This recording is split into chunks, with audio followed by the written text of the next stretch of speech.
Chettinad Cement, 63 years of excellence. Your perfect concrete choice. அனுமதியின்றி போராட்டம் நடத்தியதாக அமைச்சர் KKSSR ராமச்சந்திரன் மீதான வழக்கு பதியப்பட்டிருந்த நிலையில அது ரத்து செய்யப்பட்டிருக்கிறது. உயர்நீதிமன்றம் உத்தரவு தொடர்பான அண்மை செய்தியை நாம பார்த்து கொண்டிருக்கிறோம். விவரங்களோடு செய்தியாளர் சுரேஷ் இணைந்திருக்கிறார். சுரேஷ், வணக்கம்.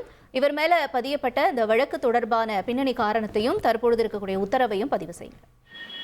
வணக்கம். மத்திய அரசு கொண்டு வந்த வேளாண் சட்டங்களுக்கு எதிர்ப்பு தெரிவித்து திமுக மற்றும் அதனுடைய கூட்டணி கட்சிகள் சார்பில் 2020ஆம் ஆண்டு செப்டம்பர் மாதம் விருதுநகர்ல ஒரு போராட்டம் நடத்தப்பட்டது. அந்த நேரத்தில் கொரோனா தொற்று தடையை மீறி இந்த போராட்டத்தில் ஈடுபட்டதாக அமைச்சர் KKSSR ராஜேந்திரன் உள்ளிட்டோர் மீது வழக்கு பதிவு செய்யப்பட்டது. இந்த வழக்கை ரத்து செய்ய வேண்டும் என்ற கோரிக்கையுடன் அமைச்சர் KKSSR ராமச்சந்திரன் உள்ளிட்டோர் தரப்புல உயர்நீதிமன்றத்தில் மனு தாக்கல் செய்யப்பட்டது. அந்த மனுவில் இந்த குற்றச்சாட்டுகளை பொறுத்த வரைக்கும் 2 ஆண்டுகள் வரைக்கும் மட்டும்தான் தண்டனை விதிக்க பிரிவுகளில் வழக்கு பதிவு செய்யப்பட்டிருக்கிறது. அப்படி இருக்க சூழல்ல 5 ஆண்டுகளாகியும் இந்த வழக்குல இதுவரைக்கும் குற்றப்பத்திரிகையானது தாக்கல் செய்யப்படவில்லை. அதனால் இந்த வழக்கை ரத்து செய்ய வேண்டும் என்ற ஒரு கோரிக்கை அந்த மனுவில் முன்வைக்கப்பட்டிருந்தது.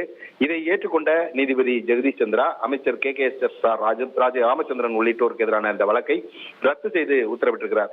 இதே போல பால்வளத்துறையின் அப்போதைய அமைச்சர் KT ராஜேந்திர பாலாஜியை கண்டித்து இந்த கொரோனா தொற்று காலத்துல தடையை மீறி போராட்டத்தில் ஈடுபட்டதாக விருதுநகர் தொகுதி திமுக MLA ARR சீனிவாசனுக்கு எதிராக பதிவு செய்யப்பட்ட வழக்கையும் நீதிபதி ஜெகதீஷ் சந்திரா ரத்து செய்து உத்தரவிட்டிருக்கிறார்.